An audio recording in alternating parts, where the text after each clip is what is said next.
Welcome to దేశ సాధారణ పౌడిగా తీర్పును వ్యతిరేకిస్తున్నారని కేంద్ర మాజీ మంత్రి డాక్టర్ చింతమాని పేర్కొన్నారు. ఢిల్లీలో ఆయన మీడియాతో మాట్లాడుతూ దేశ సమగ్రత అఖండతను దెబ్బతీసే తీర్పు అన్నారు.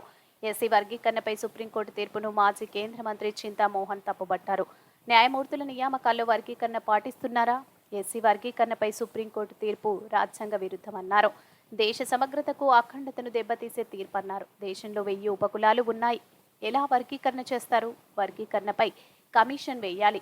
దేశ సాధారణ పౌరుడిగా సుప్రీంకోర్టు తీర్పును వ్యతిరేకిస్తున్నామన్నారు. దేశంలోని పేదరికం, కులాల గురించి సుప్రీంకోర్టు న్యాయమూర్తులకు తెలుసా? ఎస్సీ వర్గీకరణపై సుప్రీంకోర్టు ఇచ్చిన తీర్పు అనాలోచిత, తలతక్క తీర్పు అన్నారు. కేంద్ర ప్రభుత్వానికి, రాష్ట్రాలకి తలకాయ లేదన్నారు. సుప్రీంకోర్టు న్యాయమూర్తుల ఎంపికలో క్రిమీ లేయర్ ఉందా? రిజర్వేషన్ల విషయంలో బంగ్లాదేశ్లో ఏం జరిగిందో చూస్తున్నారు. బీజేపీ మోడీని హెచ్చరిస్తున్న షేక్ హసీనాకు పట్టిన గతి పట్టకుండా కేంద్ర రిజర్వేషన్ల జోలికి వెళ్లొద్దని హెచ్చరిస్తున్నామని అన్నారు. 17% ఎట్లిస్తావు? తలకాయన ఉండి ఆలోచించి జడ్జిమెంట్ ఇవ్వని అడుగుతున్నా. రాష్ట్ర ప్రభుత్వాలు జనగణన చేసి వాటి ఆధారంగానే కదా సార్ ఇచ్చేది. కేంద్ర ప్రభుత్వానికే తలకాయ లేనప్పుడు రాష్ట్ర ప్రభుత్వాలకు ఏడొస్తాయ్యా? కేంద్ర ప్రభుత్వానికే తలకాయ లేనటువంటి పనులు చేస్తే సుప్రీంకోర్టులో రాష్ట్ర ప్రభుత్వానికి ఎక్కడి నుంచి వస్తుంది? అంటే రాజకీయంగా ఈ నిర్ణయం తీసుకున్నారా? యధవ ఎమ్మెల్యేలు, యధవ ఎంపీలు కొరకు చేసినటువంటి నిర్ణయం ఇది.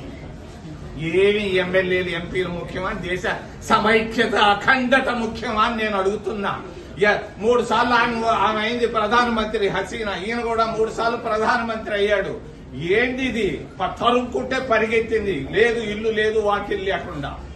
అటువంటి రోజులు రాకుండా రిజర్వేషన్ల జోలికి జాగ్రత్తగా ఉండాలని నేను మాత్రం సున్నితంగా, వినయంగా తెలియజేస్తున్నాను. నరేంద్ర మోడీ వెనకబడిన వర్గాలకి వర్గీకరణ వస్తే అందులో నష్టపోతున్న వారికి న్యాయం జరుగుతుందని చెప్పి అంటున్నారు. ఎస్సీ ఎస్టీలు ఈ వర్గీకరణ ద్వారా న్యాయం జరుగుతుంది అంటున్నారు. మీకు ఒక విషయం తెలుసు, మీకు తెలియదు. ఇది చాలా సమైక్య చాలా అవసరం. కన్యాకుమారి నుంచి కాశ్మీర్ దాకా 1000 ఉపకులాలు ఉన్నాయి.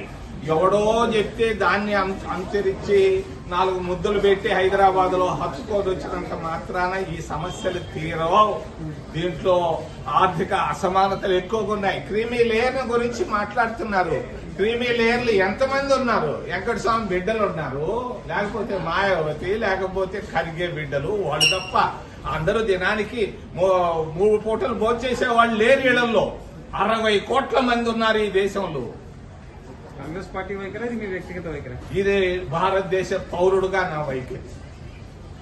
145 కోట్ల మందికి సంబంధించిన విషయాన్ని గురించి నేను మాట్లాడుతున్నాను.